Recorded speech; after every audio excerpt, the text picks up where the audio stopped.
The command deck of the heavy cruiser Vanguard felt like a tomb, constructed of polished chrome and blinking amber lights. Captain Silas Thorne stood before the panoramic viewport, watching the swirling nebulae of the Obsidian Rift. For 40 years, that jagged tear in space had been the front line of a war that had consumed billions of lives, including the only one that had ever mattered to him. Silas adjusted the collar of his dress uniform. The fabric was stiff, smelling of industrial starch in the faint, lingering scent of ozone. He felt like a fraud in these clothes. He was a man of mud, grease, and the searing heat of pulse rifles, not a man of silk and ceremony. "Status report, Captain." The voice belonged to Admiral Vance Sterling, a man whose face looked like a topographic map of every lost campaign in the Solaris Collective's history. Sterling stood by the holographic tactical table, his hands clasped behind his back. "The transport shuttle is prepped and hot, Admiral," Silas replied, his voice a low rasp. "My kit is packed. The diplomatic dossiers are uploaded to my neural link. I'm ready to bug out on your word." Sterling didn't look up. He was staring at a red-shaded sector of the map marked Krelos, the heart of the Ghor'Ka Empire. No human had set foot there and returned with their pulse still beating in 4 decades. "You think I'm sending you on a suicide burn, don't you?" Sterling asked. Silas didn't blink. "I've spent 12 years learning how to put those green-skinned biomechs into the dirt, sir. Now you're asking me to walk into their den and offer them a handshake. In my experience, when you offer a Ghor'Ka your hand, they usually take the whole arm." The Admiral finally looked at him. His eyes were weary, 2 sunken pits of exhaustion. "Both sides are redlining, Silas. We're out of ships, out of fuel, and out of suns to bury. The Ghor'Ka are in the same boat. Their ecology is collapsing. They need our terraforming tech as much as we need them to stop turning our colonies into ash." "So you're sending a ground pounder to do a politician's job?" Silas asked, a hint of bitterness creeping into his tone.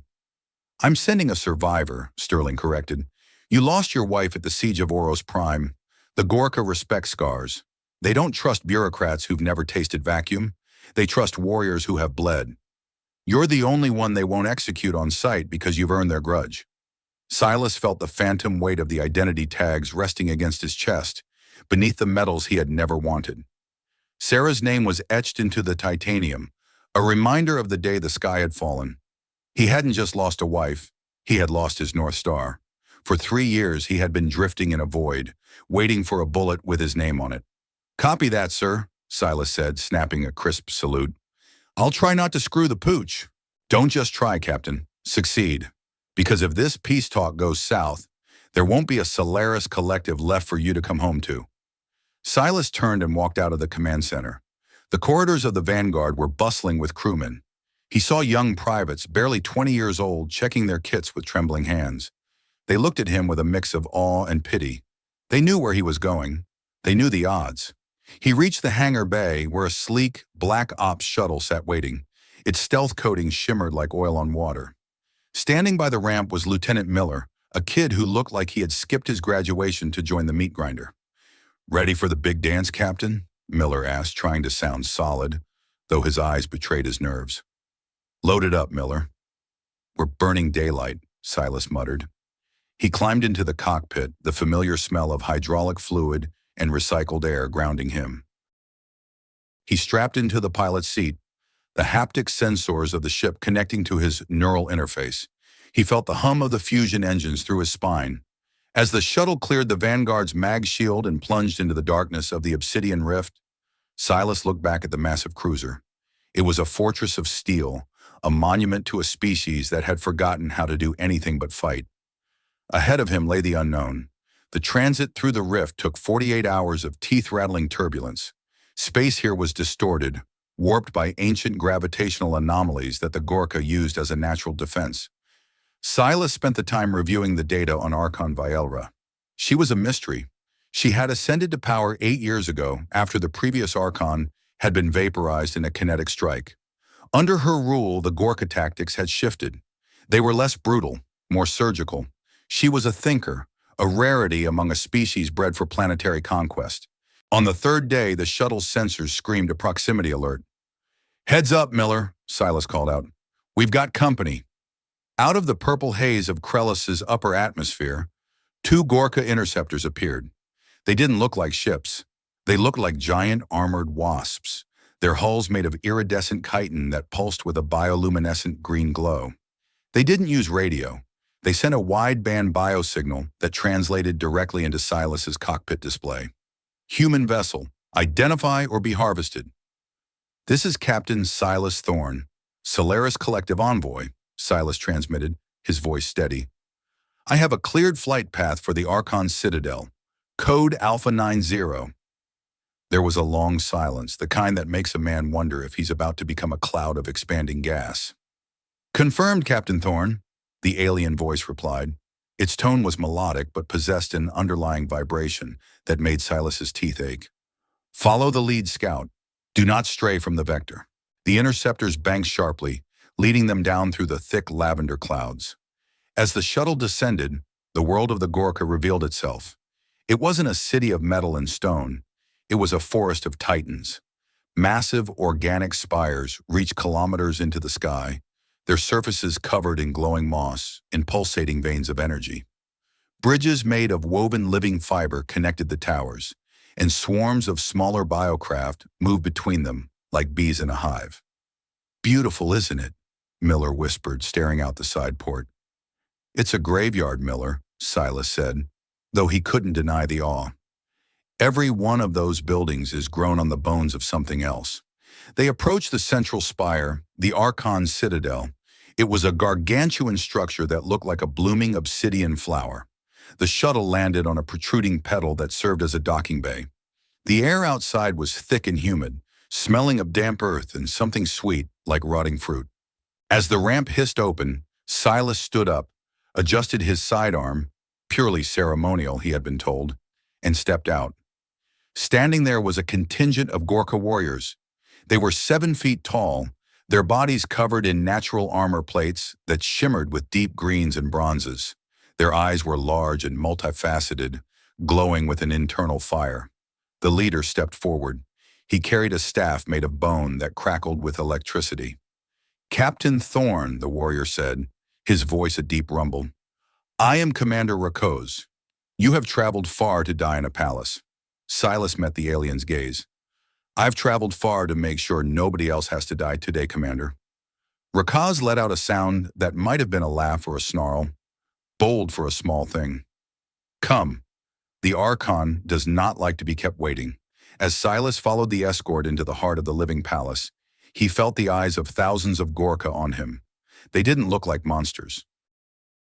They looked like people waiting for a reason to stop hating him, and he realized with a sudden jolt of fear that he was waiting for the same thing. The interior of the Citadel was an affront to everything Silas Thorne understood about engineering. There were no right angles, no cold surfaces of steel or plastic. Instead, the walls were made of a substance that felt like hardened muscle, warm to the touch and rhythmically pulsing with a faint, subterranean heartbeat. Light was provided by clusters of glowing fungi that clung to the ceiling, casting a soft, ethereal amber glow over the grand corridors. Keep your eyes front and your hands off the walls, Miller, Silas muttered as they walked. The kid was practically tripping over his own boots, trying to gape at everything at once. Sorry, Captain. It's like being inside a giant lung, Miller whispered. It's creepy as hell. Focus, Lieutenant. We're not here for a biology lesson, Silas snapped, though he felt the same unease. The escort of Ghor'Ka warriors moved with a predatory grace that made his own movements feel clunky and mechanical. Every step Silas took in his heavy leather boots echoed against the soft floor, a rhythmic reminder of his intrusion. They passed through a series of massive sphincters that served as doors, each one sensing the biosignature of Commander Rakhoz and dilating open with a wet, muscular slither. They were led into a holding chamber that looked out over the capital city of Rockthar. From this height, Silas could see the true scale of the Ghor'Ka civilization. It was an ecosystem in perfect, terrifying balance. There were no smokestacks, no waste reclamation plants. Everything was recycled, consumed, and reborn. You will wait here, Rakhoz commanded, planting his bone staff firmly on the floor. The Archon is concluding a session with the Hive Council. Do not wander. The Citadel is alive, and it does not recognize you as a guest yet. If you stray, it might decide you are a parasite. The commander turned and left, his warriors filing out behind him. The door valve sealed shut with a definitive thud. Great, Miller said, dropping his pack onto a bench that felt suspiciously like cartilage. We're in a waiting room that might eat us. This mission is going south fast. Stow it, Miller, Silas said, though he began to pace the room. He checked his chronometer. It was 1800 hours, ship time. He had been on the planet for exactly 42 minutes, and his nerves were already shredded. He walked to the viewport. Below, he saw Ghor'Ka civilians moving through the streets. He saw children, smaller, less armored versions of the warriors, playing a game with a glowing orb. He saw elderly Ghor'Ka sitting in plazas, their chitinous plates dull with age, watching the world with a stoic silence that felt hauntingly familiar. They're just living, aren't they? Silas thought. They have families. They have games. They have a history that doesn't involve us. For 12 years, he had seen them only through a targeting reticle. He had seen them as green-blooded demons who burned colonies and killed without mercy. But looking down at the city, he saw the lie in the propaganda. They weren't demons. They were just another species trying to survive a cold, indifferent universe. The door valve behind them hummed and opened. A female Ghor'Ka entered. She wasn't a warrior. She wore robes made of translucent silk that seemed to be woven from spider webs. Her skin was a paler shade of green, and her eyes were a soft, intelligent gold. "Captain Thorne?" she asked. Her English was flawless, lacking the harsh resonance of the soldiers. "That's me," Silas said, standing straight. "I am Ilara, the Archon's primary attaché. Her Majesty is ready for you. Please follow me, and leave your weapons with the lieutenant." Silas hesitated. His sidearm was a part of him, a security blanket in a world of nightmares. But he looked at Ilara's calm, patient expression and realized that a piece of machined metal wouldn't save him if things went sideways in this place. He unbuckled his holster and handed it to a stunned Miller. "Stay here, kid." "Keep the comms open," Silas said. "Sir, are you sure?" Miller asked, his voice cracking. "Negative," Silas replied. "But I'm doing it anyway." He followed Ilara deeper into the spire. The air grew cooler, infused with the scent of night-blooming jasmine and ancient dust. They reached a pair of towering doors made of solid, polished obsidian. Ilara bowed and stepped aside. The doors swung inward without a sound. The throne room was a massive dome of glass-like material, looking out into the starry void of space. In the center of the room sat a long table, also made of obsidian, set for a feast. And at the head of the table sat Archon Valra. She was magnificent and terrifying. Standing nearly 7 feet tall, her body was a masterwork of biological evolution. Her chitinous plates were inlaid with delicate gold filigree, tracing the patterns of her royal lineage. Her hair was a cascade of black, fiber optic-like strands that moved slightly, as if sensing the air around her. But it was her eyes that caught him. Deep, swirling pools of amber that seemed to see right through his uniform and into the hollow spaces of his soul. "Captain Silas Thorne," she said. Her voice wasn't a rumble, it was a symphony, rich with authority and a strange, melancholy grace. "You have traveled across a sea of blood to reach my table." Silas stepped forward and offered a formal military bow. "Archon Valra. I come on behalf of the Solaris Collective to discuss terms for a lasting ceasefire. Peace is a heavy word, Captain," Valra said, gesturing to the seat at her right. "It is a word that often breaks under the weight of the people who speak it. Sit. We shall eat before we negotiate. My people believe that you cannot truly know a man until you have shared his hunger." Silas sat. The chair adjusted its shape to accommodate his human frame, the biofibers molding to his back. It was unnervingly comfortable. The meal was served by silent attendants. It was a bizarre array of colors and textures. There were translucent fruits that tasted like chilled wine, roasted meats that were tender and spicy, and bowls of a glowing blue liquid that smelled of rain. Silas ate cautiously. He felt the weight of Valra's gaze on him throughout the meal. She didn't speak for a long time, watching him with a curiosity that felt almost clinical, yet strangely intimate. "You fight well, Captain," she said finally, breaking the silence.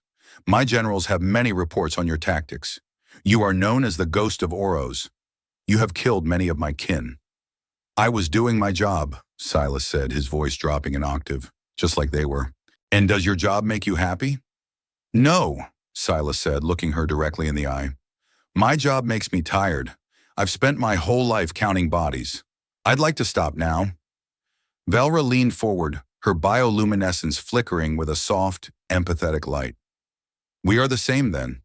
I have spent 8 years signing orders for warriors to go to their deaths. I have built my throne on a foundation of grief. She reached into a small alcove in the table and pulled out a wooden cup. It was ancient, the wood dark and polished, decorated with symbols of both human and Ghor'Ka design. This is the resonance chalice, she said. It is an artifact from a time before the war. It is said that when two people drink from it, their spirits are entwined. Their pulses match. Their secrets become shared starlight. She poured the blue liquid into the cup and took a long drink. Then she held it out to him. Silas stared at the cup. Every tactical manual in his head screamed that this was a trap. It could be poison, a bioagent, a neural override. But he looked at Velra, and he saw a woman who was as lonely as he was. A woman who was drowning in the same sea of duty. He reached out and took the cup. His fingers brushed hers. Her skin was warm, slightly textured like fine silk. He drank. The liquid burned like ice, a sudden surge of energy that raced through his nervous system. His vision blurred for a second, and then he felt it. A second heartbeat. It wasn't his own. It was faster, stronger, and filled with a deep, aching sorrow. He could feel her exhaustion, her fear for her people, and her secret, desperate hope that he was the man she thought he was. Velra watched him, her eyes wide. She was feeling him too. She was feeling the cold void he had carried since Sarah died. She was feeling his stubborn, soldier's honor. The silence in the room became absolute, a vacuum that swallowed everything but the two of them. Then Velra smiled. It was the first time Silas had seen her look human. I have a question for you, Captain Thorne, she said, her voice a whisper that echoed in his mind through the link of the chalice. A question that my council will find scandalous and your admiral will find insane. I'm listening, Silas said, his heart racing in sync with hers. Are you single? Velra asked. Silas felt his brain short-circuit. The world seemed to tilt on its axis. Of all the things he had prepared for, demands for territory, reparations, technological trade, this had never even crossed his mind. What? He stammered, the soldier's mask finally cracking. Are you spoken for? She repeated, her gold eyes searching his. Do you have a mate? Or is that space beside you as empty as mine? Silas looked at the broken shards of his own life, then back at the queen of the monsters. And for the first time in 3 years, he felt a spark of something other than grief. He felt alive. I'm a widower, Your Majesty, he whispered. I'm very much alone. Velra nodded slowly, her hand still resting near his on the table. Then we have a common starting point for our peace, Silas. Let us see if two broken people can build something that an entire galaxy couldn't. The silence that followed Archon Velra's question was not merely the absence of sound. It was a physical weight, a sudden drop in atmospheric pressure that made Silas's ears pop. In the grand vaulted dome of the obsidian throne room, the faint, rhythmic thrumming of the living walls seemed to stop. Even the amber light from the ceiling fungi dimmed, as if the Citadel itself was holding its breath. Silas Thorne felt his pulse hammering against his neck, a frantic staccato beat that was perfectly mirrored by the resonance still thrumming through the chalice in his hand. Through the biolink of the liquid, he didn't just hear the question, he felt the intent behind it. It wasn't a coy flirtation or a diplomatic trap. It was a cry from one isolated soul to another, a bridge thrown across a chasm of 40 years of hatred. Silas started, his voice cracking like dry parchment. He cleared his throat, trying to summon the rugged, unflappable officer who had survived the meat grinder of Oros Prime. Your Majesty, I'm not sure I follow the tactical relevance of my marital status to the ceasefire negotiations. Velra didn't flinch. She leaned back in her shifting, organic chair, her gold eyes locked onto his with a terrifying intensity. Tactics are for the battlefield, Captain. This is a palace. Here we deal in truths. You have spent 12 years being a weapon. I have spent 8 years being a crown. Tell me, when you take off that uniform at 2400 hours, who is left in the room? Is there someone to tell you that the war was worth the cost? Or is there only the silence? Silas felt a hot surge of anger, followed immediately by a cold wave of grief. She was digging into a wound he had kept cauterized for 3 years. There's only the silence, ma'am. My wife, Sarah, was killed during an orbital bombardment. Since then, my personal life has been a series of bunk rooms and tactical briefings. I'm a soldier. I don't have room for anything else. Then you are exactly like me, Valra whispered. The resonance chalice glowed a deep, pulsing violet between them. I was married to a warlord I did not love to secure a bloodline I did not want. He died in the first year of my reign.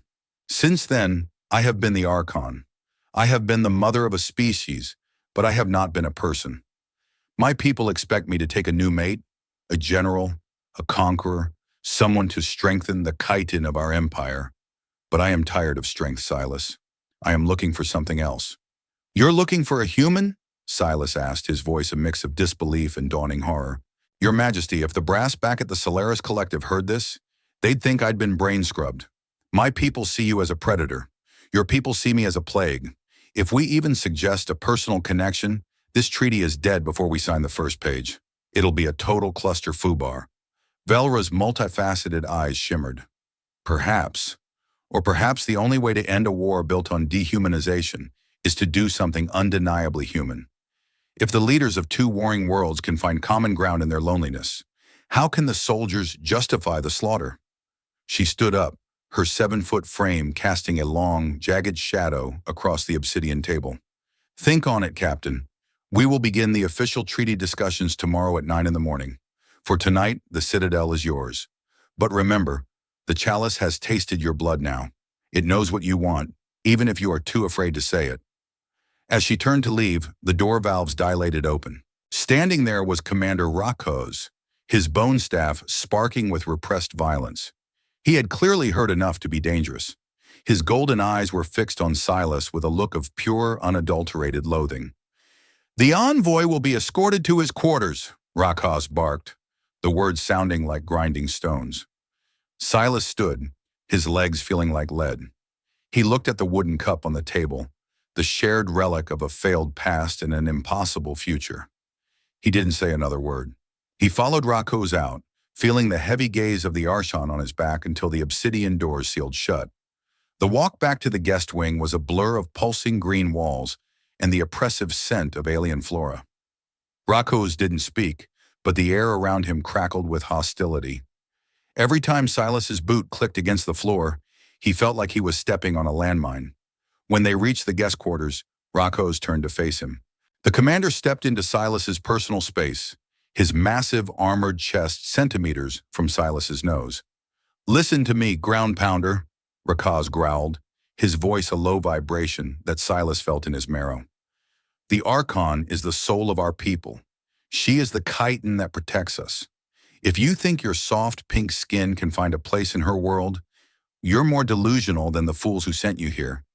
You are a guest because she wills it, but guests can be evicted. Sometimes they don't even make it to the airlock. Silas didn't back down. He'd stared down charging biomechs with nothing but a combat knife. He wasn't about to be intimidated by an oversized bug with a stick. I'm here on orders, Commander. If you've got a problem with the Archon's hospitality, take it up with her. Otherwise, get out of my face before I decide to see if that armor of yours can handle a human punch. Rakos let out a sharp, clicking hiss, the Ghor'Ka equivalent of a snarl, but he stepped back. Tomorrow the talks begin. Pray to your gods that you stay focused on the borders, Captain, because if you cross the lines she's drawing, I'll be the one who puts you in the dirt. The commander turned on his heel and marched away, his warriors following in a synchronized, menacing rhythm. Silas stood in the doorway for a long moment, his heart still racing. He stepped inside and the door valve hissed shut, locking him in. Jesus, Captain, you look like you just went 10 rounds with a thrasher, Miller said, jumping up from the cartilage bench. The young lieutenant had been pacing the room, his face pale and sweaty. What happened in there? Did she try to eat you? Is the treaty a go? Silas slumped into a chair, rubbing his face with his hands. It's a mess, Miller. A total snafu. The treaty it's on the table, but the Archon decided to throw a curveball that's going to make the brass's head spin. What kind of curveball? Silas looked at the kid. Miller was 22 years old. He believed in the mission, in the collective, in the clear-cut morality of us versus them. How could Silas explain that the leader of the enemy had just asked him if he was single because she was tired of being lonely? She asked about Sarah, Silas said, choosing a half-truth. She's testing us, Miller, trying to see if we're as cold-blooded as they think we are. She's playing a deep game. Man, these squids are something else, Miller sighed, leaning back against the pulsing wall. I was looking at the city from the viewport earlier. Did you see the markets? They have food stalls, Captain. They have families. My whole life I've been told they're just mindless drones following a hive mind. But they're not. They're just people. Weird, green armored people. But people. Silas nodded, his mind drifting back to the feeling of Valra's heartbeat through the chalice. That's the problem, Miller. It's easier to kill a drone. It's a lot harder to sign a treaty with someone who knows exactly how much it hurts to sleep in an empty bed. So what's the plan? The plan is to survive the night, Silas said, closing his eyes. And then tomorrow, we try to convince a room full of monsters and soldiers that we should stop killing each other. Simple, right? Right, Miller muttered, his voice devoid of conviction. Piece of cake. Just another day in the meat grinder. Silas tried to sleep, but the Citadel wouldn't let him. The walls hummed with a low-frequency vibration that seemed to bypass his ears and go straight to his brain.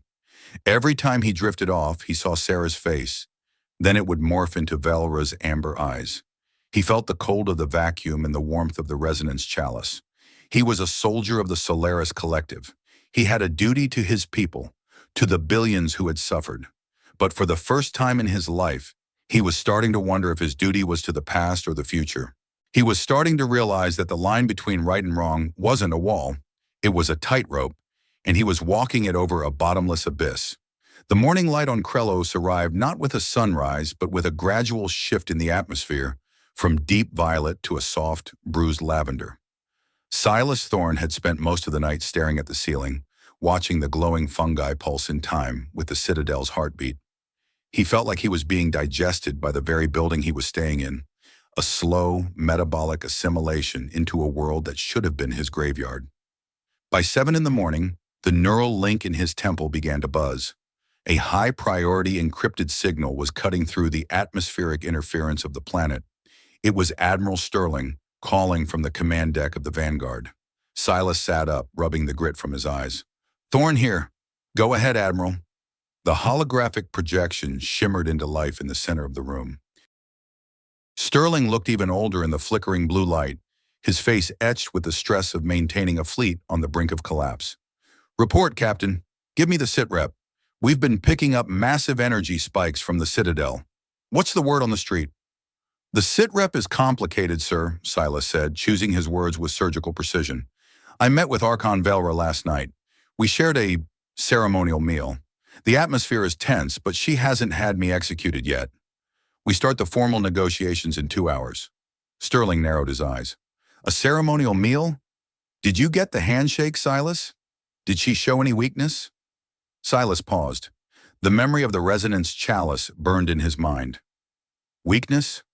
No. She showed humanity. She's exhausted, Admiral. Just like us. She's looking for a way out that doesn't involve her people being wiped out by our kinetic strikes. But her generals are pushing for more blood. Specifically, a Commander Rakos. He's the one we need to worry about. He's looking for any excuse to scuttle the talks. Don't give it to him, Sterling barked. Listen, Silas, the situation back here is turning into a total cluster. The civilian government is breathing down my neck. They want results, or they want us to launch a full-scale scorched earth offensive while we still have the fuel. You need to secure the mining rights to the Sector 7 asteroids and a total withdrawal from the Oro system.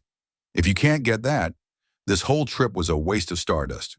I'll do my best, sir, Silas said, his voice flat. But you need to understand, the Ghor'Ka aren't just going to roll over.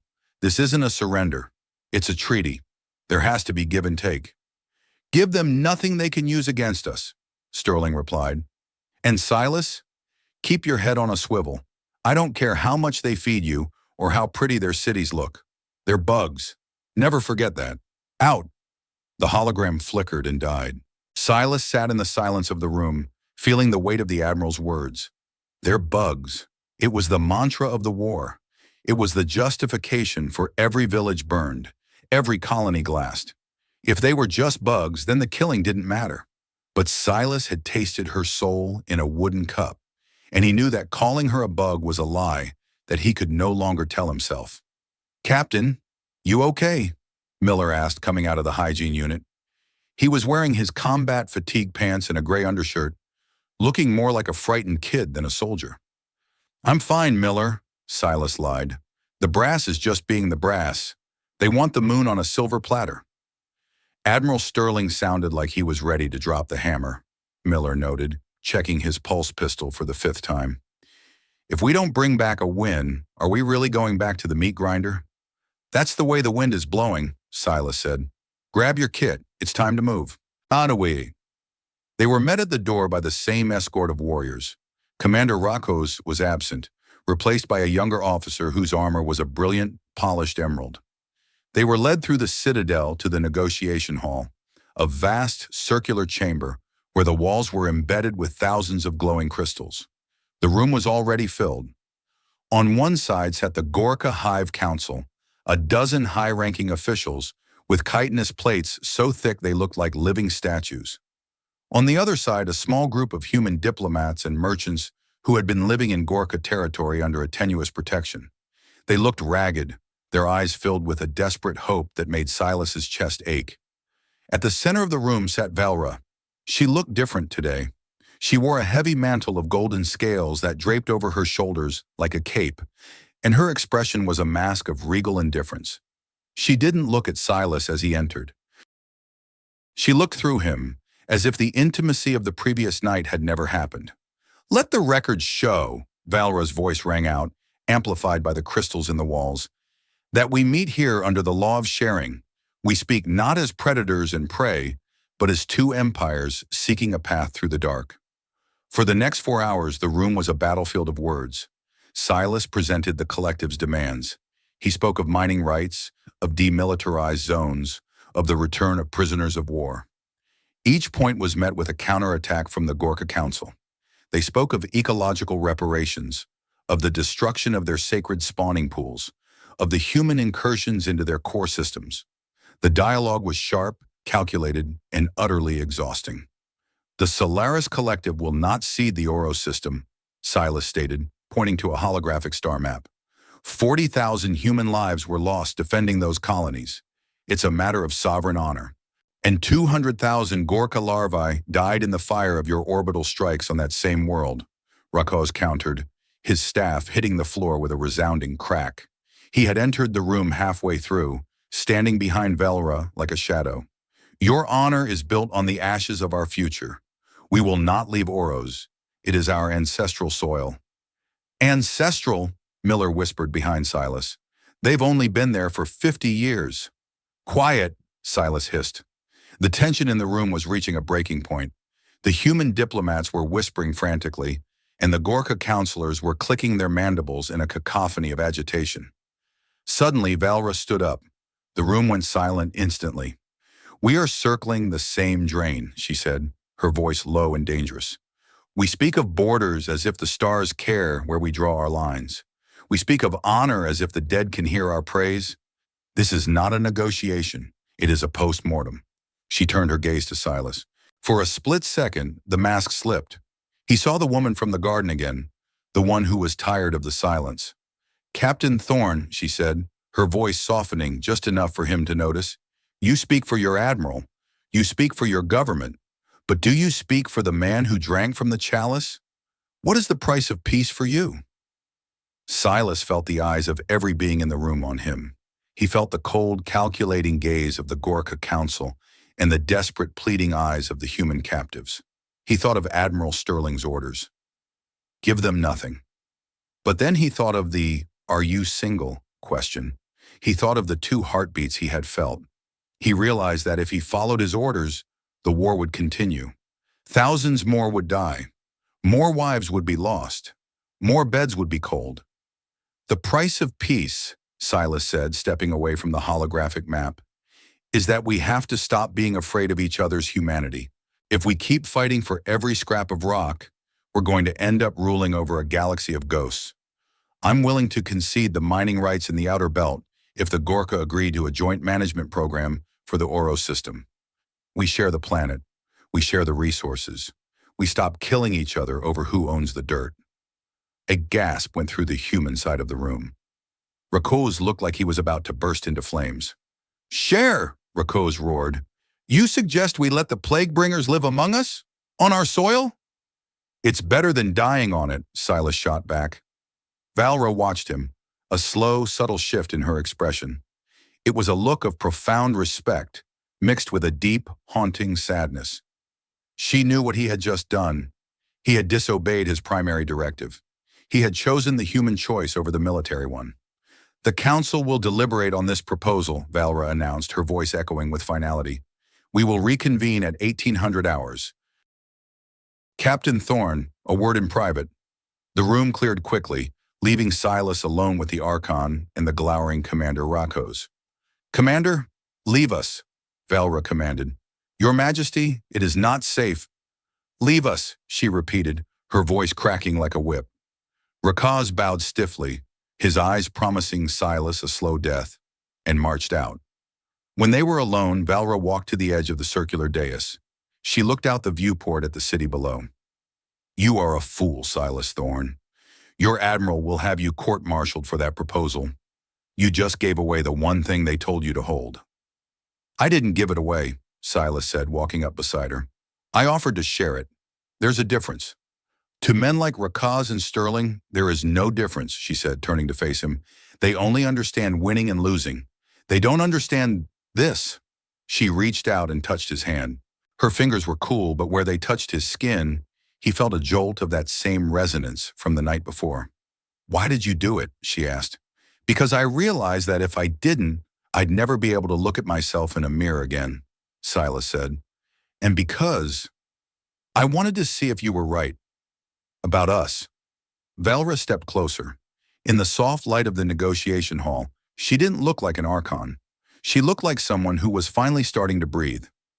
You are more dangerous than any kinetic strike, Silas. You make me want to believe in things that haven't existed in this galaxy for 100 years. What things? Hope, she whispered, and the possibility that I don't have to be alone anymore. She leaned in, and for a heartbeat, Silas thought she was going to kiss him. The world seemed to narrow down to the scent of jasmine and the golden glow of her eyes. But then, a sudden, violent explosion rocked the Citadel. The floor buckled and the glass-like viewport shattered into a million glistening shards. Alarms began to wail, a high-pitched biological scream that tore through the air. Assassins!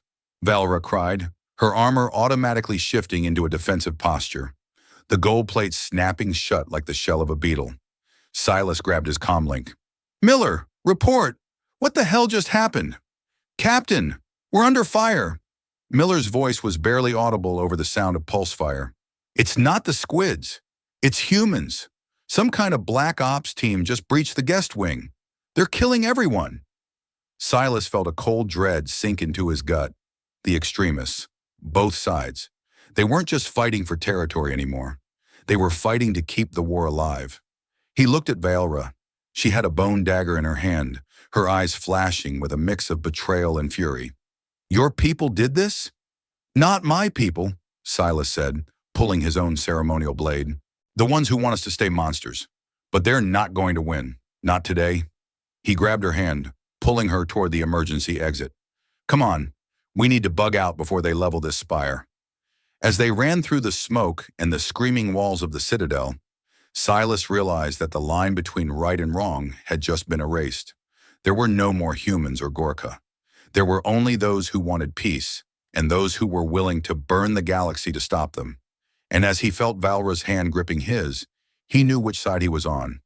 Even if it meant he was a traitor to his own species, he was finally doing the right thing. The scream of the Citadel was a sound Silas Thorne would never forget. It was not the mechanical screech of twisting metal or the roar of exploding fuel lines. It was a visceral, agonized wail that vibrated through the floor and into his very marrow. The living walls, once a soothing shade of emerald, had turned a bruised, sickly purple. Where the blast had ripped through the ceiling, thick, amber-colored ichor leaked from the open wounds of the building, smelling of iron and overripe peaches. Silas grabbed Viola by her armored shoulder, hauling her away from the jagged edge of the collapsed floor. Smoke, thick, acrid, and smelling of human-grade chemical explosives, poured through the gap. "Move, Your Majesty! Down the secondary artery!" Silas yelled over the cacophony of the biological alarms. Valra didn't argue. She was already moving, her golden scales shimmering as she adjusted her weight. Her bone dagger was out, glowing with a soft, dangerous violet light. Behind them, the sounds of pulse fire echoed through the halls, the distinct, sharp crackle of human-made weaponry. "They're in the spire, Silas." "My guards."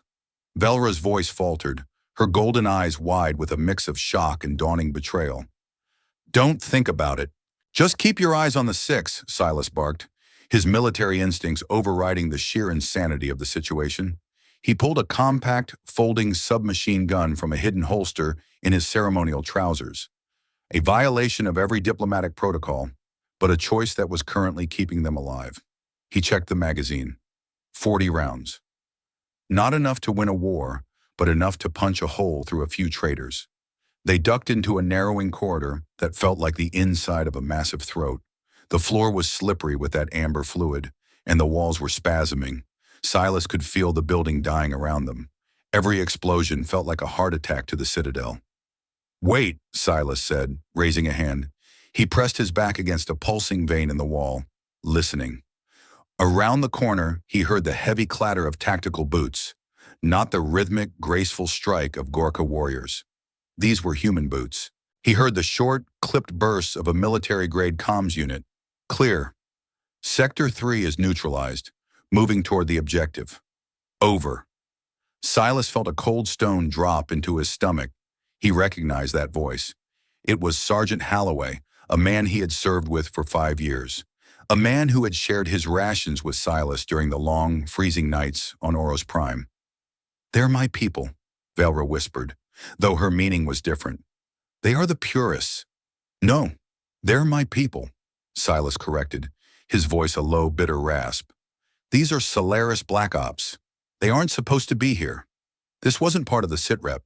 This was the turning point he had feared. The boundary between right and wrong was no longer a clear line drawn in the stars. It was a jagged, bloody mess right in front of him. If he protected Velra, he was killing his brothers.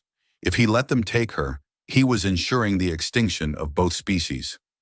"Suss it out, Silas," he told himself. "You have to make the call." Holloway and 3 others rounded the corner. They were dressed in shadow-weave stealth suits, their visors down, looking like faceless ghosts in the amber gloom of the corridor. They saw Silas first, then their eyes locked onto the 7-foot Ghor'Ka queen beside him. "Captain Thorne?" Holloway's voice was distorted by his helmet. "Sir, get away from the target. We're here to extract you and terminate the threat." "The target?" Silas stepped in front of Viola, his gun leveled at Holloway's chest. "Stand down, Sergeant. That's an order. This is a peace envoy. You're committing an act of war." "The war never ended, Captain," Holloway replied, his tone devoid of emotion. "The Admiral said you might have gone softshell. He told us to bring you back in a box if we had to. Now move aside. We're going to zero this thing and get out before the squids lock down the planet." Silas didn't move. He felt Velra's hand rest on his shoulder. Her grip was steady, though he could feel the fine tremors of the Citadel's agony through her. "You're making a mistake," Silas yelled. "If you kill her, the Ghor'Ka will glass every human colony in the sector. You're not saving us. You're signing our death warrants." Holloway raised his pulse rifle. "We're following orders, sir. Something you've forgotten how to do." Time seemed to slow. Silas saw Holloway's finger tighten on the trigger. He saw the red laser dot find Velra's chest. In that microsecond, the choice was made. Silas Thorne, a hero of the Solaris Collective, pulled the trigger on his own soldier. The burst caught Holloway in the neck, where the shadow weave was thinnest. The sergeant crumpled, his rifle firing a wild shot into the ceiling. The other three soldiers reacted instantly, but Silas was faster. He dove to the floor, rolling behind a massive calcified pillar as plasma bolts scorched the air where he had been standing. "Move! Down the ventilation shaft!" Silas screamed at Valra. Valra didn't hesitate. She grabbed a protruding rib of the wall and vaulted into a dark, circular opening. Silas followed a second later, the heat of a near miss searing the back of his uniform. They slid down a long, organic tube, the walls coated in a bioluminescent slime that acted as a lubricant. They tumbled out into a massive, cavernous space. It was the root system of the Citadel, kilometers below the surface. Here the air was thick with the scent of wet soil and ozone. Massive, glowing cables, each the size of a human transport ship, crisscrossed the darkness, carrying nutrients and information to the spire above. Silas landed hard, his shoulder hitting a patch of hardened chitin. He groaned, the pain radiating through his arm. He scrambled to his feet, checking his weapon. 20 rounds left. Valra was already up, her golden eyes scanning the shadows. She looked at Silas, her expression unreadable. "You killed your own kind for me." "I killed a murderer who was wearing the same clothes as me," Silas spat, though the guilt was already starting to gnaw at him. "There's a difference." "Is there?" Valra asked, her voice echoing in the vast chamber. "In the eyes of your people, you are now a traitor. You have crossed the line, Silas Thorne. You can never go back." "I know," Silas said, looking at the dark tunnel they had just descended. "But if I hadn't, there wouldn't be anything left to go back to. Now shut it and keep moving. We need to find a way to the communications hub. We have to tell the fleet that this wasn't an official Ghor'Ka attack." "It was not just your people, Silas," Valra said, her voice dropping to a somber whisper. "Look." She pointed toward a cluster of glowing roots 50 meters away. Lying in the dirt were 3 Ghor'Ka warriors, their armor shattered, their green blood soaking into the earth. They hadn't been killed by human weapons. Their wounds were jagged, torn by bone blades and biological kinetic strikes. "Rakos," Silas whispered. "Yes," Valra said. "My commander, your admiral. 2 sides of the same coin. They have allied in their hatred. They would rather burn the world than see us share it." Silas looked at the bodies of the alien soldiers, then back at the blood on his own hands. The humanistic dream of peace felt like a fragile glass ornament that had just been shattered by a sledgehammer. For 12 years, he had known exactly who the enemy was. Now he didn't recognize the face in the mirror. "We're on our own, aren't we?" Silas asked. Valra walked over to him, her presence looming but no longer threatening. She reached out and touched his face, her fingers tracing the line of his jaw. "We are 2 people in the dark, Silas. That is all we have ever been. But even in the dark, we can find the way." They moved deeper into the roots, the sound of the dying Citadel fading into a low, rhythmic thrumming. The cost of their choice was already becoming clear. They had lost their homes, their honor, and their people. All they had left was each other and a hope that felt as thin as a single strand of starlight. As they walked, Silas thought of Miller. He thought of the young kid back in the guest wing, probably fighting for his life against his own brothers. He realized that the war wasn't between humans and Ghor'Ka anymore, and it was between those who wanted to live and those who only knew how to kill. And he knew with a terrifying certainty that he had just joined the losing side. But as he felt the warmth of Valra's hand near his, he didn't care. For the first time in 3 years, he wasn't a soldier. He was a man, and that was a victory he hadn't expected to win. The deeper they descended into the roots of Krelos, the more the air changed. It lost its metallic, blood-scented edge, replaced by something ancient and sweet. The smell of rain on a warm planet that had never known a human footstep. They reached a place the Ghor'Ka called the Cradle, a hidden bio-nursery where the most delicate organisms of the planet were cultivated. It was a vast subterranean cathedral of light. Thousands of glowing translucent pods hung from the ceiling like giant, luminous grapes. Inside each one, Silas could see the faint, shifting silhouettes of unborn life. Plants, small animals, and even the tiny developing forms of Ghor'Ka larvae. The floor was a carpet of soft, phosphorescent moss that dampened the sound of their footsteps. "We'll be safe here for a few hours," Velra said, her voice hushed with reverence. "This place is sacred. Even Rakaz wouldn't dare bring violence into the cradle. It would poison the next generation." Silas sat down on a protruding root, his body finally beginning to acknowledge the exhaustion. His uniform was torn, his medals were gone, and his soul felt like it had been through a trash compactor. He looked at Valra, who was standing before one of the pods, her hand pressed against the warm, pulsating surface. "Why do you have this?" Silas asked. "If you're a species of warriors, why do you spend so much energy on a garden in the basement?" Valra turned, her golden eyes reflecting the soft light of the nursery. "Because we weren't always warriors, Silas. 40 years ago, we were a species of explorers. We studied the stars not to conquer them, but to understand them. The war changed us. It turned our skin into chitin and our hearts into stone. We keep this place to remind us of who we were and who we might be again, if the fire ever stops." She reached into a pouch at her waist and pulled out the resonance chalice. It was miraculously intact, its dark wood shimmering in the amber light. She walked over to a small trickling spring that flowed from the wall, a vein of pure, oxygenated nutrient fluid. She filled the cup and sat down beside him. "We need to finish what we started," she said, holding the cup toward him. "The negotiations?" Silas asked with a bitter laugh. "Your Majesty, the negotiations are a smoking hole in the ground. Our people are currently trying to murder us." "Not the treaty, Silas. The truth." Her gaze was steady, unwavering. "You killed for me today. You gave up your honor for a queen you barely know. Through the link of the chalice, I felt your doubt. I felt your fear. But I also felt something else." Silas looked at the cup. He knew what it did. It didn't just share pulses, it shared memories. It peeled back the layers of a person until there was nothing left but the raw, naked truth.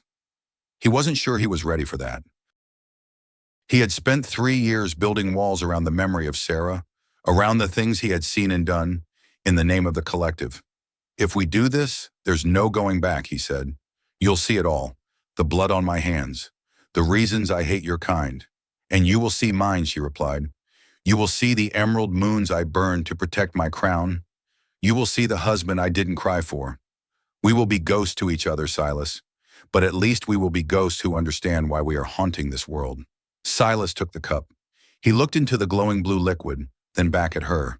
"This is insane. We're in the middle of a coup. We're being hunted by Black Ops, and we're having a heart-to-heart." "Maybe that's the only way it works," Velra whispered. "When the world is ending, the only thing that matters is the truth." Silas drank. The surge was more powerful this time. It hit him like a kinetic strike to the chest, his vision exploding into a kaleidoscope of colors. The nursery around him dissolved.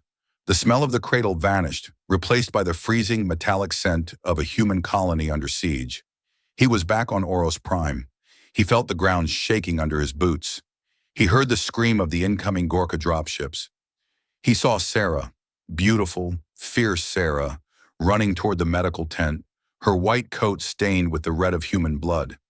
He felt the desperate, lung-burning panic of trying to reach her. Then the world shifted. He wasn't Silas anymore.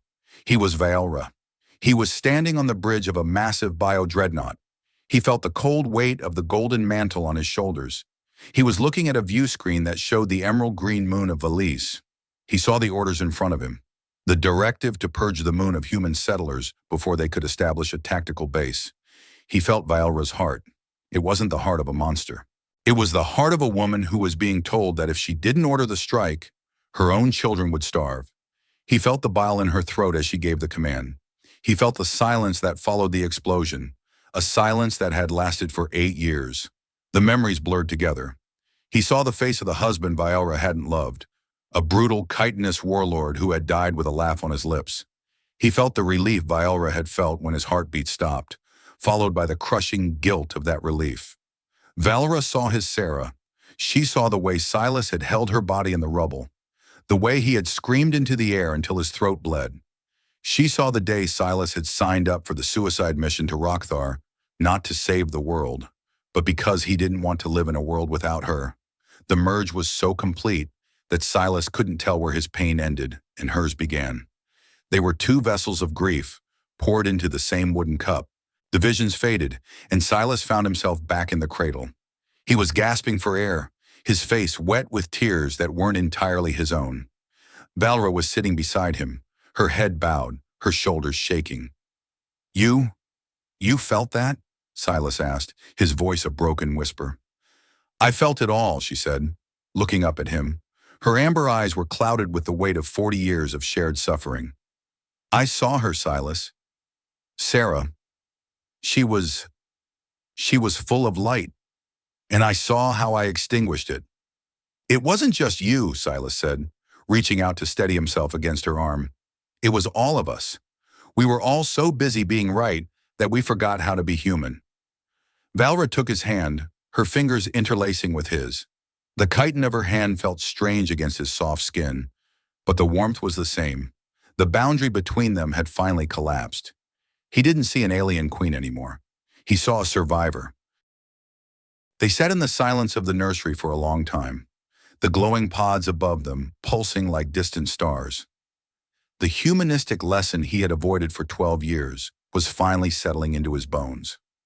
The enemy isn't the person on the other side of the gun. The enemy is the fear that tells you they aren't a person at all. But the lesson came with a terrible price. Silas, Valra said, her voice turning sharp. Look at the pods. He looked up. The glowing grapes of life were starting to flicker. The deep amber light was being replaced by a harsh, artificial red. The rhythmic thrumming of the cradle was being interrupted by a high-frequency whine that made his neural link buzz with static. The life support, Silas realized. They've cut the power to the nursery. Not just the power, Valra said, her eyes widening with horror. They are venting the atmosphere. Rocco's. He is purging the cradle. He would rather kill the future than let it be touched by you. Silas scrambled to his feet, his exhaustion forgotten. How many lives are in here? Thousands, Valra said, her voice trembling. The entire next generation of my house. We have to stop it, Silas said, checking his weapon. Where is the manual override?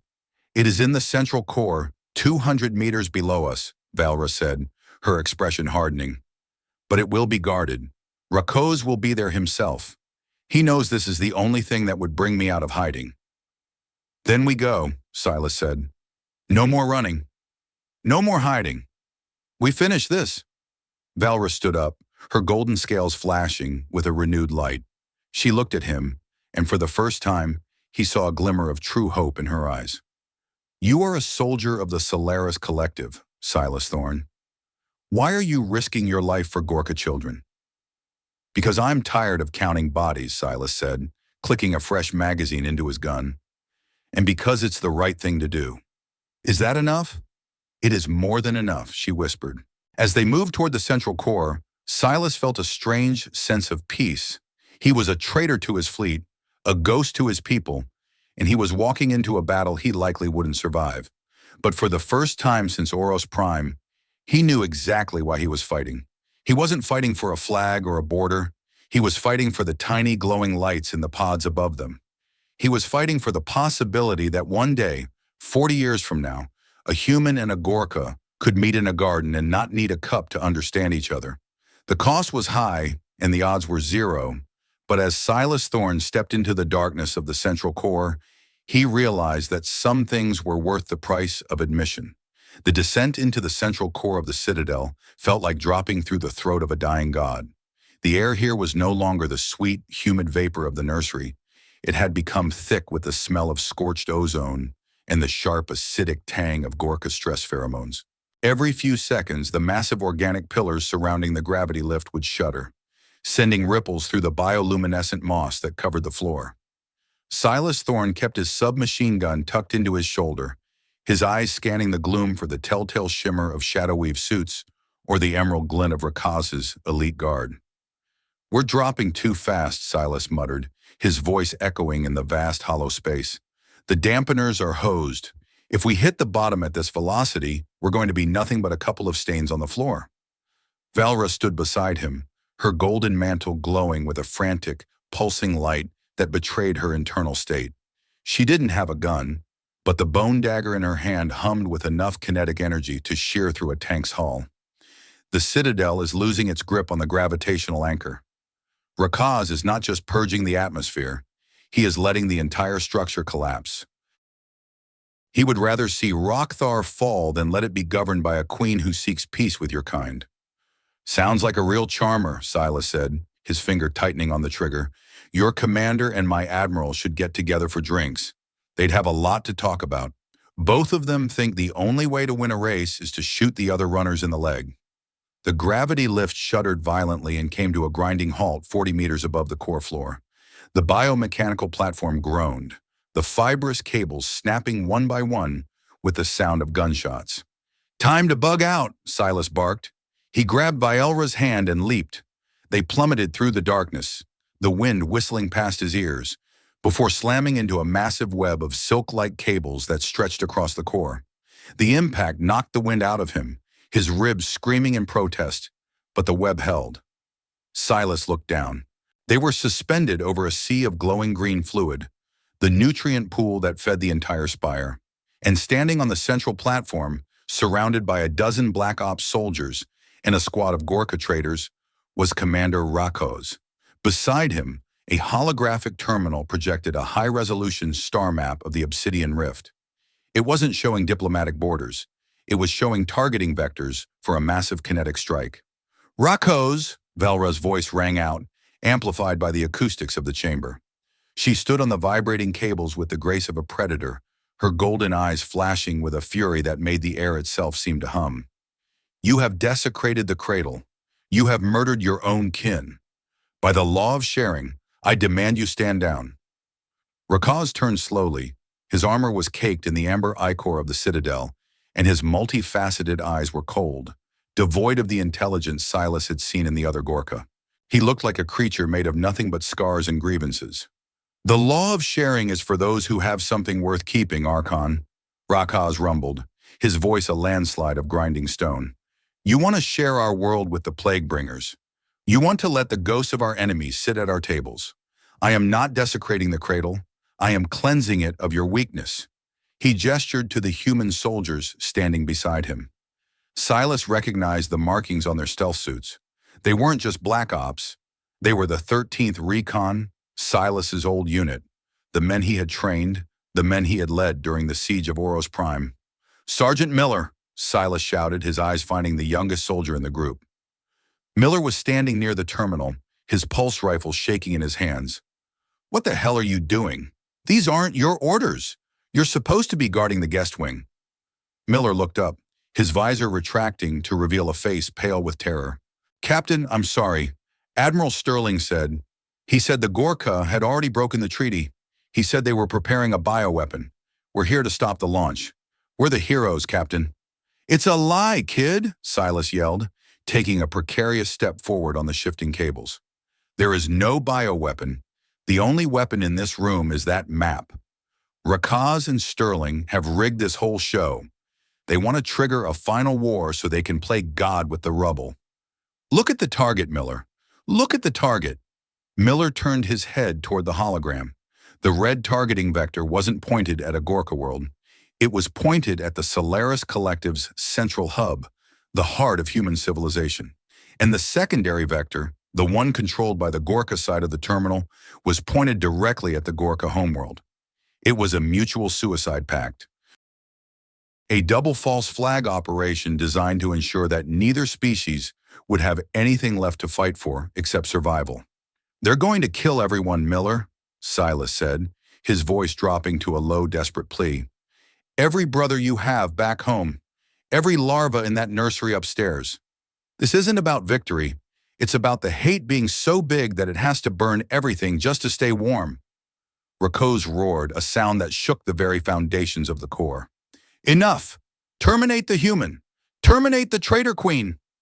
The chamber erupted into a chaotic symphony of violence. The human soldiers opened fire, their pulse bolts searing the air in bright blue streaks. The Ghor'Ka traders launched themselves from the platform, their chitinous wings buzzing with a sound like 1,000 chainsaws. Silas dove behind a massive nutrient pipe, the spray of green fluid drenching his uniform as a bolt shattered the casing. He popped up, firing a 3-round burst that caught a Ghor'Ka warrior mid-leap, sending the creature spiraling into the pool below. Beside him, Valra was a blur of golden light. She moved with a speed that defied human biology, her bone dagger parrying pulse bolts and severing the limbs of her attackers. But they were outnumbered, and the floor of the core was a death trap of slippery surfaces and falling debris. "Silas, the terminal!" Valra screamed, kicking a traitor off the ledge. "If the countdown reaches 0, the signal will be sent to the orbital platforms. We have less than 5 minutes."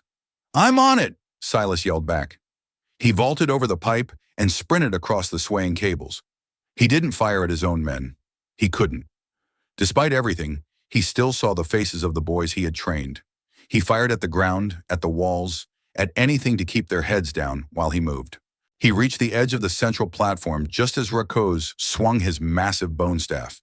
The impact caught Silas in the chest, shattering his ceramic breastplate and sending him flying backward. He hit the obsidian floor hard, the world spinning into a kaleidoscope of gray and red.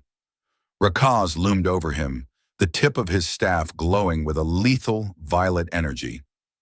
"You are a small thing, Silas Thorne. A small, soft thing that thinks it can stop the tide of history. You should have died with your wife. At least then you would have died with your illusions intact." Silas coughed, the taste of copper filling his mouth. He looked up at the alien commander, then at the terminal behind him. The countdown showed 3 minutes and 42 seconds. "Maybe," Silas rasped, his hand creeping toward the belt of his uniform. "But I've always been real bad at following directions." He pulled a high explosive breaching charge from his pouch, the one he had carried through the nursery, the one he had intended to use on the communications hub. He didn't throw it at Rakhoz.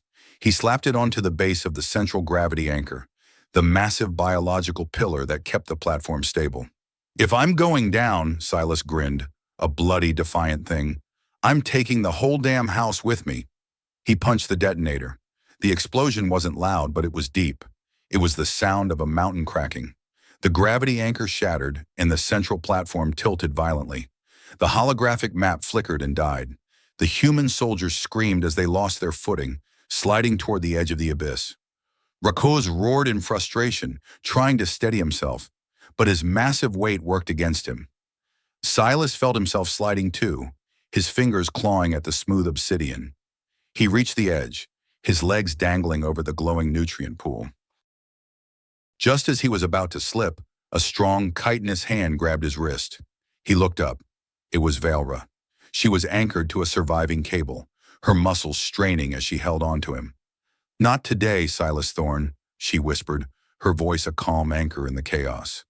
"The story does not end here." She hauled him up with a strength that was both terrifying and beautiful.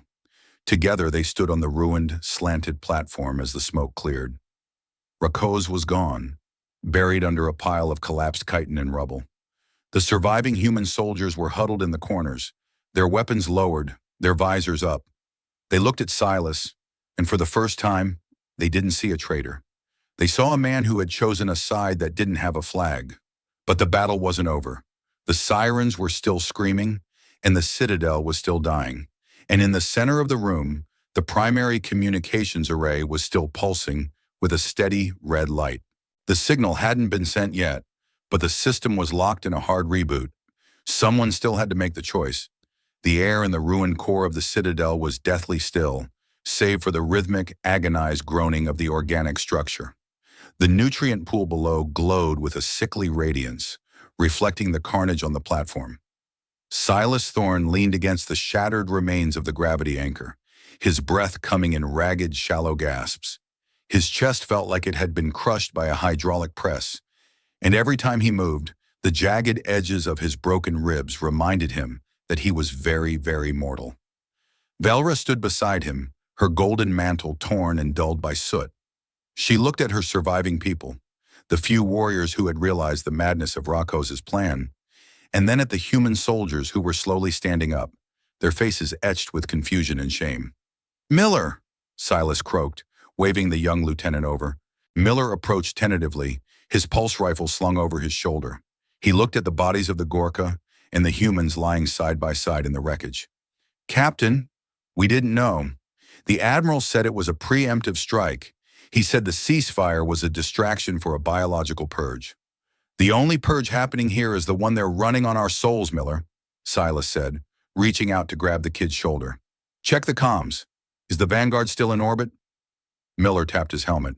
Yes, sir, but they've gone dark. Total radio silence. It looks like they're waiting for the signal to launch the kinetic strikes. If that terminal pulses, the fleet will drop half a dozen rods on Rockthar within 90 seconds. Silas looked at the communications array. It was a massive, pulsing, brain-like structure at the very center of the platform. It was shielded by a layer of biochitin that could withstand anything short of a direct hit from a ship's cannon. We have to stop the signal, Silas said, looking at Velra. Can you interface with it? Velra walked to the array, her fingers tracing the glowing veins of the structure. It is locked behind a royal encryption. Only the Archon can open it. But Rakhoz has injected a viral strain into the Citadel's nervous system. If I try to override the launch, the system will perceive it as an attack. It will initiate a total self-destruct of the Spire. How much time do we have? 2 minutes until the signal goes live, Velra said, her voice trembling. If I stop it, the Citadel dies. If I don't, the galaxy burns. Silas looked around. There were thousands of people in this spire, thousands of larvae in the nursery. If the Citadel self-destructed, they were all dead. But if the signal went out, billions would die. It was a mathematical equation of horror, the kind of logic Admiral Sterling lived for. Wait, Silas said, his mind racing through 12 years of tactical manuals. The signal needs a receiver, right? The Vanguard has to acknowledge the burst before it launches. What if we don't stop the signal? What if we change the message? Velra turned, her eyes narrowing. Change it to what? To the truth, Silas said. Every ship in the fleet has a universal diplomatic channel. It's supposed to be used for surrenders and treaty signings. If we can hijack the Corps' output and broadcast the sensor data from this room, the targeting vectors, the footage of Rakhoz and the Black Ops, everyone will see it, not just the Admiral. Every captain, every pilot, every civilian on the colonies. It would require a direct neural bypass, Velra warned. The amount of data is massive. The biological interface wasn't designed for human-grade digital streams. It will burn out the hub and whoever is connected to it. Silas looked at the array. He knew what she was saying. The humanistic theme he had been wrestling with was no longer a philosophical debate. It was a physical sacrifice. To save the millions, one person had to become the conduit for the truth. I'll do it, Silas said. No, Silas, Velra stepped in front of him, her presence looming. You are a soldier. Your mind is trained for combat, not for the multi-threaded consciousness of the Hive Core. You will die in seconds. And you're the queen, Silas countered, stepping into her space. Your people need you to lead them out of the rubble. If you die, Rakhoz's legacy wins. They'll have a martyr for their hate. But if a human does it, if a human hero destroys his own career and his own life to save the enemy, that's a story that hate can't survive. He looked at Miller. Miller, give me your neural jack, the heavy-duty one from your field kit. Captain, you can't be serious, Miller whispered, but he was already reaching for his bag. That's an order, Lieutenant, Silas said, his voice regaining the iron authority of the Ghost of Oros. Take the survivors. Get to the shuttle bays. If the Citadel starts to go, you get as many of the Ghor'Ka civilians out as you can. You share the seats, you hear me? You share the goddamn seats. Miller snapped a salute, his eyes wet. Yes, sir, I hear you. The soldiers began to move, gathering the wounded and the stunned Ghor'Ka warriors. Velra remained, standing before Silas as the countdown ticked down to 1 minute. Why? She asked, her hand touching the ruined metals on his chest. After everything my kind did to you, after Oros Prime, why give your life for us? Silas looked at her, and for the first time, he didn't see the alien commander or the Archon. He saw the person who had asked him if he was single, because she was tired of being alone. He saw the woman who had shared her heartbeat with him in a wooden cup. Because for 3 years I was already dead, Silas said softly. I was just a ghost walking around in a uniform. You brought me back, Velra. You showed me that the war didn't have to be the end of the story. I'm not doing this for the Ghor'Ka. I'm doing it for the people we could have been. He reached out, and for the first time, he did what he had wanted to do since the garden. He kissed her. It was a brief, desperate collision of two species, tasting of salt, amber ichor, and the bitter promise of a goodbye. Her skin was warm, her pulse thrumming against his lips. It was the most human thing he had ever done. He pulled away and grabbed the neural jack from Miller. He stepped up to the brain-like core of the array. The bio-chitin parted for him, sensing his intent, or perhaps sensing Valra's permission. "Go," Silas told her. "Save our kids." Valra looked at him for a long heartbeat, her golden eyes burning with a love that was too big for the world they lived in. She nodded once, a sharp, regal movement, and then she turned and ran toward the shuttle bays. Silas didn't watch her go. He looked at the array. He way high. 60 seconds. He jammed the neural jack into the base of his skull. The world exploded. It wasn't pain, not at first. It was a flood of pure, unfiltered information. He was no longer Silas Thorne. He was the Citadel. He felt the agony of the collapsing spire. He felt the heartbeat of every larva in the nursery. He felt the cold, dark vacuum of space where the human fleet was waiting. He saw the targeting vectors. He saw the orders from Admiral Sterling, a string of code that translated to total annihilation. Silas screamed as the data surged through his brain, his nervous system firing in a frantic, overloaded burst. He grabbed the imagery of the core, the recordings of Reikos and the soldiers, and he wrapped them in the diplomatic emergency protocol. He pushed. He pushed with everything he had left, every memory of Sarah, every spark of hope Valra had given him. "Look at us," he thought, his mind screaming into the void. "Look at what we're doing." On the bridge of the Vanguard, Admiral Sterling sat in his command chair, his finger hovering over the authorization key. He was waiting for the red light. He was waiting for the excuse to finish the job he had started 40 years ago.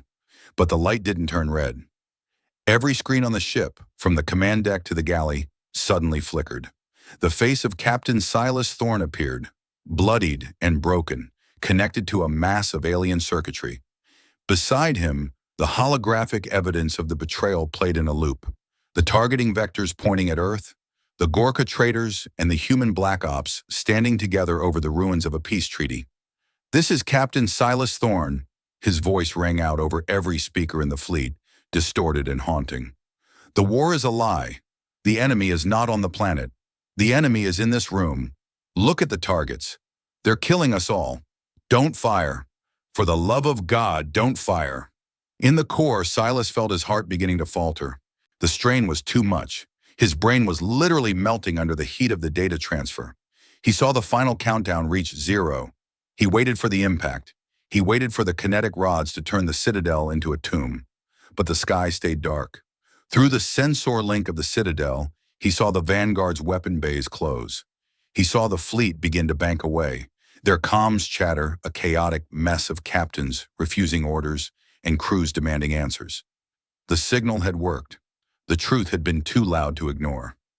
Silas slumped against the array, his vision fading to a dull, static gray. The neural jack hissed as it shorted out, the connection finally breaking. He fell to the floor, his body a useless weight of broken bone and scorched nerves. The Citadel groaned one last time, a deep final sigh. The self-destruct had been averted, but the core was dead.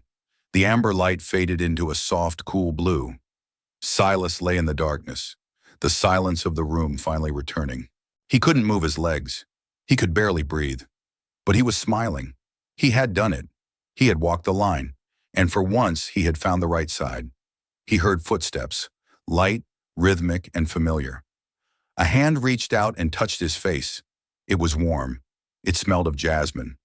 "The shuttles are away," Valra's voice whispered in the dark. "The children are safe, Silas. You saved them all."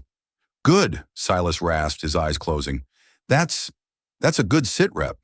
"Stay with me," she pleaded, her voice breaking. "The medics are coming. The human ships are sending down search teams. They're calling you a hero, Silas. Both sides. They're calling you the bridge." Silas let out a small, huffed breath. "A bridge, huh? I always preferred being a soldier. It's simpler." He felt her pull him into her lap, her golden mantle a warm blanket over his shivering frame. He knew he wasn't going to make it to the end of the day. The cost had been paid in full. But as he drifted off into the final darkness, he wasn't afraid. He wasn't alone. He had found the person behind the enemy, and in doing so, he had finally found himself. The war was over, not with a victory, but with a realization. And in the ruins of the Citadel, amidst the blood and the amber ichor, a new story was beginning, one that didn't need a flag, only a heartbeat. The aftermath of the broadcast was not a celebration. It was a terrifying, hollow silence that stretched from the smoke-choked core of the Citadel to the cold, metallic halls of the heavy cruiser Vanguard. For a few agonizing minutes, the entire obsidian rift seemed to hold its breath. On human colonies, the screens flickered with the image of a dying hero. On Ghor'Ka worlds, the vibration of the broadcast resonated through the very walls of their living cities. The truth was no longer a secret whispered in the dark. It was a blinding light that scorched the eyes of those who had profited from the shadows. In the central core of the Citadel, the blue light of the dying communications array cast long, jagged shadows over the ruins. Velra held Silas Thorne in her lap, her golden mantle shielding his broken frame from the falling debris. His skin was pale, almost translucent, and the neural jack at the base of his skull was still smoking, leaving a charred scent in the air. He wasn't breathing, not in any way that human lungs were meant to.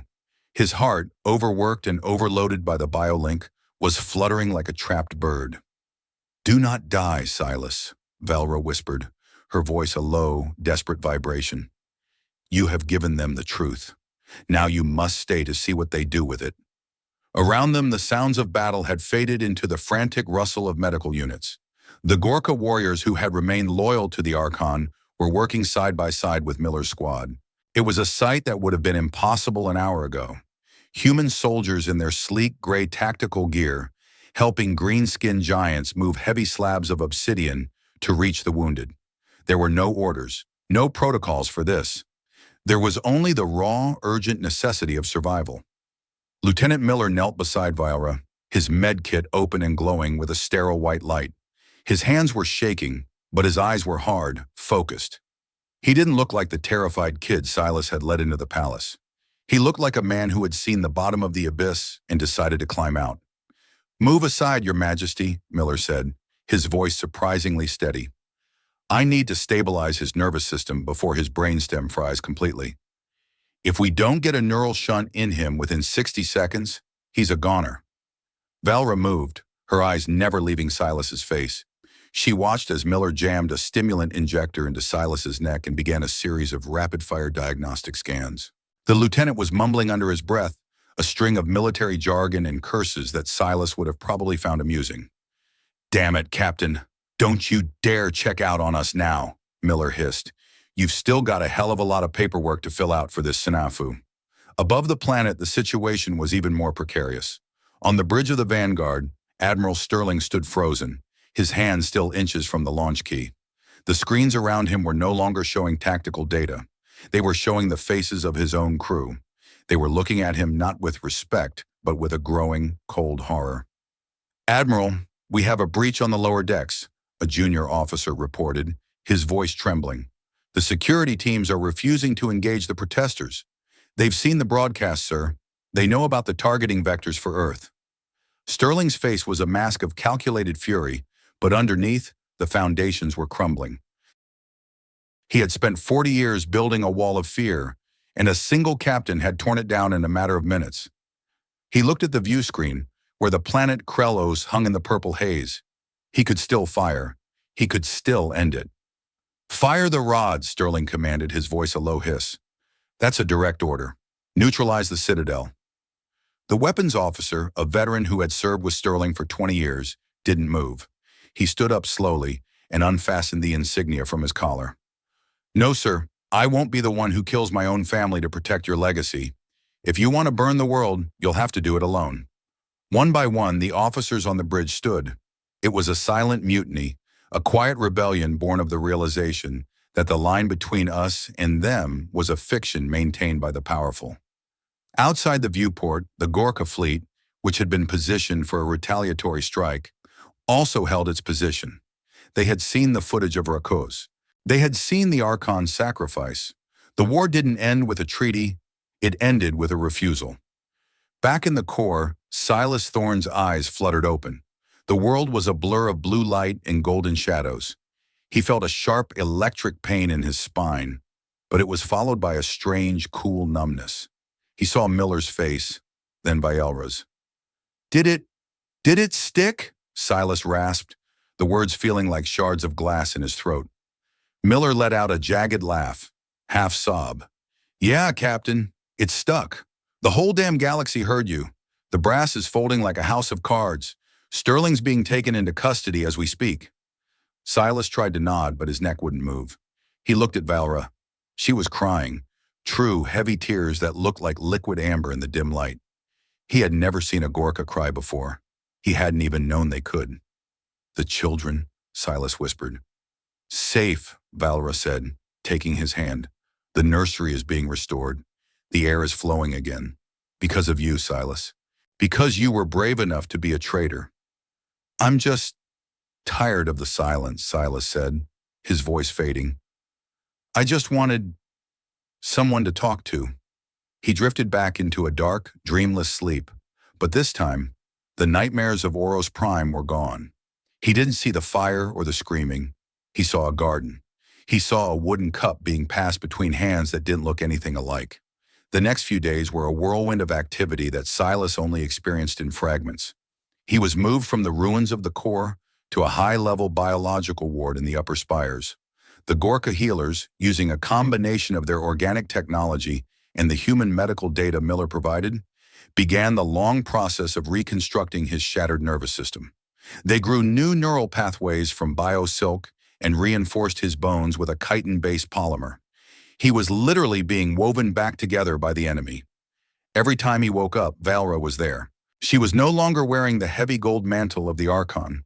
She wore simple robes of woven fiber, and she spent her hours sitting by his bed, reading to him from ancient Ghor'Ka texts, or simply watching the lavender clouds drift past the window. The political fallout was massive. The Solaris Collective and the Ghor'Ka Empire had officially declared a ceasefire. Not a peace treaty yet. There were still 40 years of grudges to work through, but the shooting had stopped. A joint commission had been formed to investigate the conspiracy between Sterling and Rakaz.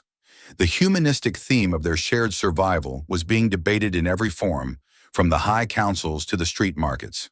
Elder Elwyn, the human diplomat who had once spoken of storms, visited Silas on the 5th day. He looked older, his face lined with the weight of the new reality. You did a terrible thing, Captain, Elwyn said, sitting by the bed.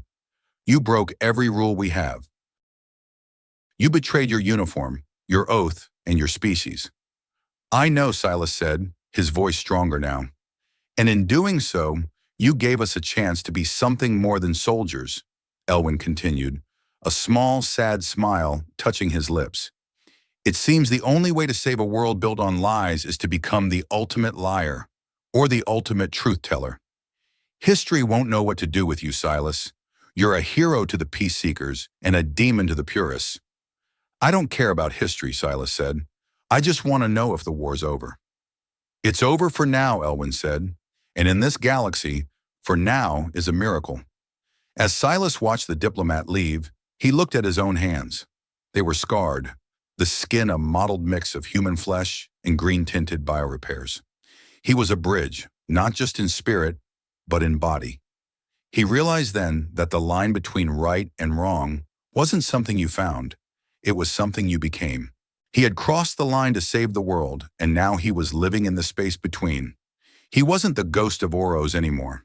He was Silas Thorne, a man who had chosen to share his heartbeat with a queen of monsters, and in doing so, had found the only thing worth fighting for, the possibility of a tomorrow where nobody had to die alone. 3 months had passed since the day the Citadel screamed. The planet Krell-Os was no longer a forbidden fortress. It had become a beacon. The lavender clouds still swirled around the organic spires, but now, those spires were dotted with the lights of human transport ships and diplomatic shuttles. The scent of ozone had been replaced by the smell of blooming bioflora, a sweet, heavy fragrance that seemed to promise a new season for the galaxy. Silas Thorne stood in the center of the cradle, the nursery where the future of the Ghor'Ka was grown. He was no longer in uniform. He wore a simple dark tunic made of the same soft fiber as Valra's robes. He walked with a slight limp, and his left arm moved with a faint whirring sound, a reminder of the biomechanical repairs that kept him whole. His face was a map of his journey, a collection of scars that told a story of war, betrayal, and a very strange kind of love. He watched as a group of human children, the sons and daughters of the diplomats and engineers who had come to help rebuild, played among the glowing pods. They were accompanied by Ghor'Ka larvae, who were now large enough to move on their own, their small, emerald-green bodies skittering through the phosphorescent moss. There was no fear in their eyes, no prejudice. To them, the differences in their skin and their shape were just another part of the garden. Valra approached him, her presence as commanding as ever, but her amber eyes were soft. She looked at the children, then at Silas. "They are learning faster than we did," she said quietly. "They don't have to unlearn the hate. They just have to learn the names of the flowers." "It's a good start," Silas said, reaching out to touch one of the glowing pods. Today was the day of the official signing, the Great Treaty of Rockthar. It wasn't being signed in a throne room or a command center. It was being signed here, in the nursery, among the things that were still growing. Admiral Sterling had been sentenced to life in a lunar penal colony. Rakaz was gone, his faction absorbed back into the hive, or exiled to the fringes of the rift. The extremists on both sides were still there, lurking in the shadows, but their voices were being drowned out by the sound of construction and conversation. Silas looked down at his hands. He could still feel the phantom echo of the neural link, the rush of data that had almost burned his soul out. He looked at the scars on his knuckles, the ones he'd earned in the trenches of Oros Prime, and the new green-tinted ones from the Citadel. "I have to go back for the ceremony," Valra said, her hand resting on his shoulder. "My people need to see me sign the parchment. They need to see that the Archon is not just a protector, but a partner.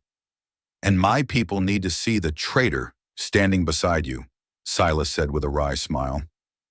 "Will you stay, Silas?" she asked, her voice dropping to a whisper. "After the ink is dry, after the fleets go home, there is a place for you here, not as an envoy, not as a soldier, but as yourself." Silas looked at the lavender sky through the translucent dome of the nursery. He thought of the 40 years of war. He thought of Sarah, whose memory was no longer a weight, but a gentle light. He realized that for the first time in his life, he didn't have a mission. He didn't have an objective. He just had a life. "I'm staying, Valra," he said. "I've spent enough time traveling between worlds. I'd like to see what happens when I just stay in one place and watch it grow." She smiled, a slow, radiant thing that made his heart match her pulse. She held out her hand, and together they walked toward the center of the nursery, where the leaders of two empires were waiting to end the old world and begin the new one. As the ceremony began, Silas stood to the side, watching the pens move across the translucent paper. He saw Miller, now a captain himself, standing guard at the door. He saw Elder Elwyn quoting a proverb about the persistence of the sun. He saw the Ghor'Ka counselors bowing to their human counterparts. It wasn't perfect. There were still deep-seated suspicions, unresolved griefs, and the massive looming task of rebuilding entire star systems. But as Silas looked at the faces in the room, he realized that the line between right and wrong had finally been redrawn. It wasn't a line that separated people. It was a line that connected them. It was the realization that the only way to be truly right was to admit when you were wrong. And the only way to be truly brave was to love the enemy until they weren't the enemy anymore. Silas stepped outside the nursery for a moment, looking out over the city of Rockthar. The sun was setting, casting a golden light over the obsidian spires. He took a deep breath of the humid, jasmine-scented air and felt the steady, calm beat of his own heart. "I spent 12 years looking for an ending. In the trenches of Oros Prime, I thought the ending was a bullet. In the cockpit of my shuttle, I thought it was a victory. I had been taught that the world was a collection of borders and that my only job was to hold the line. But standing here, with the scars of two civilizations etched into my skin, I realized that the lines we draw are just scars we choose to keep open. We spend so much time protecting our side of the fence that we never stop to ask why the fence is there in the first place.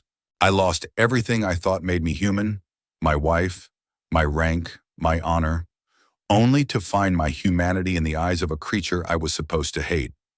I learned that the right choice is rarely the easy one, and that being a hero often looks a lot like being a traitor to the things that no longer matter. We are all just broken people trying to find a piece of the light in a very large, very dark room. The miracle isn't that we survived the war. The miracle is that we decided to stop surviving and start living. Silas turned back toward the nursery, where the sound of applause was echoing through the pods. He saw Viola looking for him, her golden eyes bright with a future they had built together. He realized then that he wasn't just a bridge. He was a man who had finally found his way home. I looked at the line I crossed and realized it was never a border between our worlds, but a wall inside my own heart.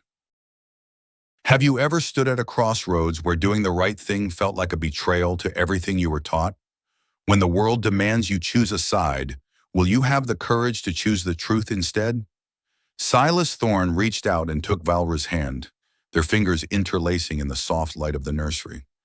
Then he led her back into the room, his limp barely noticeable as he walked toward the light.